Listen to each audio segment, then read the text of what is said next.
Think you know the world's most notorious killers? Think again. In this chilling video, we uncover 5 serial killers most people have never heard of, each more disturbing, calculated, and haunting than the last. From forgotten murderers who slipped through the cracks to cases too twisted for the headlines, these are the true stories that history tried to bury. 1. Pedro Rodrigues Filho, the Brazilian Dexter. Born in Brazil, Pedro claimed over 100 victims, but most were criminals themselves. He killed out of revenge, even targeting corrupt inmates while in prison. Despite his monstrous acts, some saw him as a twisted vigilante, justice with blood on its hands. Described as the perfect psychopath, Pedro Rodrigues Filho murdered at least 70 people, 47 of whom were fellow inmates in prison. What separated Pedro Rodrigues Filho from other killers, though, were his targets. According to Filho himself, he killed more than 100 drug dealers, rapists, and murderers. In other words, he claimed that he had not killed anyone who was truly innocent.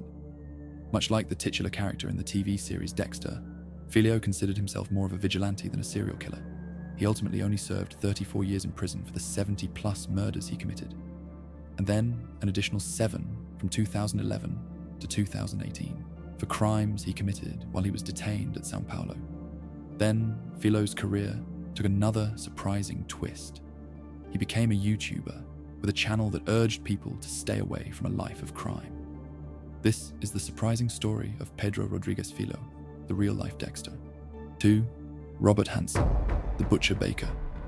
A quiet baker from Alaska who hunted women like prey, Hansen would abduct his victims, release them into the wilderness, and track them with a rifle, turning human lives into his own deadly game.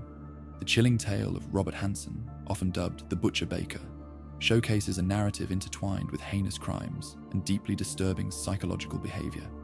Hansen, an Alaskan serial killer, preyed on vulnerable women throughout the late 1970s and early 1980s, reflecting a gruesome slice of criminal history that continues to captivate and horrify audiences.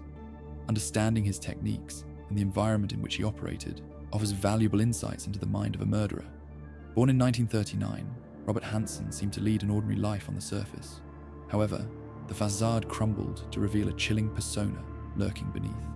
Grew up in a strict household, Hansen faced a turbulent childhood that left profound effects on his psyche. His early years were marked by isolation and bullying, which likely contributed to his later violent tendencies. After serving in the military, Hansen settled in Anchorage, Alaska, where he appeared to live a double life. He was a respected community member, running a bakery while simultaneously hunting his victims. This contrast between his public persona and criminal activities exemplifies the duality often seen in serial offenders. 3. Tsutomu Miyazaki, the Otaku Killer. In Japan, during the late 80s, Miyazaki shocked the nation with gruesome murders tied to his obsession with horror and anime. His crimes blurred the line between fantasy and reality and revealed the dark side of obsession. Tsutomu Miyazaki was a Japanese serial killer who murdered 4 young girls between 1988 and 1989. His crimes, which involved abduction, sexual assault, mutilation, and cannibalism, were among the most disturbing in Japanese history. The media dubbed him the Otaku Killer, creating a moral panic and negative stereotype around the otaku subculture. 4. Karl Panzram, the angry ghost of humanity. A lifelong criminal who claimed to hate everyone, Panzram confessed to dozens of murders across continents. His writings revealed chilling honesty. "I have no desire to reform myself. I wish the whole human race had one neck, and I had my hands on it." Before he was executed in 1930, Karl Panzram confessed to a litany of crimes that included burglary, arson, and murder, and didn't express one bit of remorse. Toward the end of his life, American serial killer Karl Panzram admitted to committing 21 murders, more than 1,000 acts of sodomy, and thousands of robberies and arsons. But he was far from repentant. To use his own words, "For all these things, I am not in the least bit sorry." For nearly 3 decades before his execution in 1930, Charles Karl Panzram committed violent acts without a shred of hesitation. Even being behind bars didn't stop him from unleashing terror on his fellow inmates. When he was sent to prison ahead of his hanging, he assured the warden that he'd kill the first man who bothered him. And that's what he did. But before the authorities could sentence Panzram to death, he embarked upon one of the most chilling criminal careers in modern history. Before there was Psycho, the Texas Chainsaw Massacre, or Silence of the Lambs, there was one man who inspired them all. Ed Gein, the quiet farmer from Plainfield, Wisconsin, hid a darkness that defied imagination. When police uncovered what lay inside his home, the world would never see horror the same way again. Did you work all night at that then? I should think you have. That's right. What would you do with the sexual part? That was in. One was painted, they said. Oh, that one, when they died, I just put the paint over it. Is there anything like, How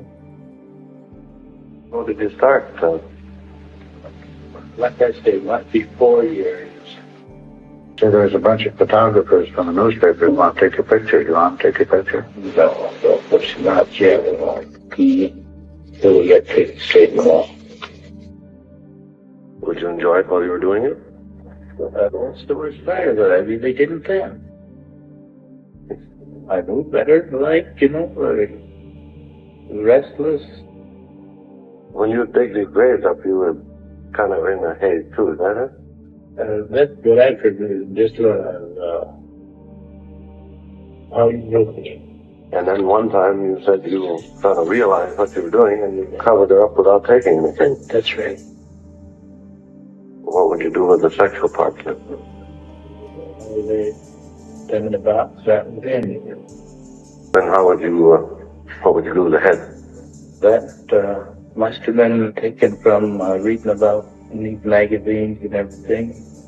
Taken Ed Gein, born August 27, 1906, La Crosse, Wisconsin, US, died July 26, 1984, Madison, Wisconsin, was an American murderer whose gruesome crimes gained worldwide notoriety in the 1950s, when it was discovered that he robbed graves and used body parts to make household items and other objects. In 1968, Gein was found guilty of murdering a woman, though he also confessed to killing another person. In addition, some believe he murdered his elder brother. Deemed insane, Gein remained in a mental hospital until his death in 1984. He inspired numerous books and horror films, the latter of which include Psycho, 1960, the Texas Chainsaw Massacre, 1974, and The Silence of the Lambs, 1991. In addition, documentaries were created about him, including the Netflix docu-series Monster, The Ed Gein Story, 2025. Gein was the youngest of 2 children, born to Augusta and George Gein. He endured a difficult childhood. His father was an alcoholic, and his domineering mother was verbally abusive. She also frequently warned him about the immorality of women and discouraged friendships with others. Gein, nevertheless, idolized her, a fact that apparently concerned his elder brother, Henry, who occasionally confronted her in Gein's presence. Gein admitted to killing the 2 women, both of whom allegedly resembled his mother, but pled not guilty by reason of insanity. In late 1957, he was deemed unfit for trial. He had been diagnosed as schizophrenic and was subsequently confined in various psychiatric institutions. In 1968, however, after it was determined that he could participate in his own defense, Gein was put on trial. He was found guilty of killing Warden. Reportedly due to financial reasons, prosecutors only tried 1 murder, but then was deemed insane at the time of the crime. He returned to a mental hospital, where he remained until his death from respiratory failure related to lung cancer in 1984. If you found this video disturbing or eye-opening, make sure to hit that like button and subscribe for more true crime stories you won't find anywhere else. Thanks for watching. Stay safe out there, because sometimes the scariest killers are the ones you've never heard of.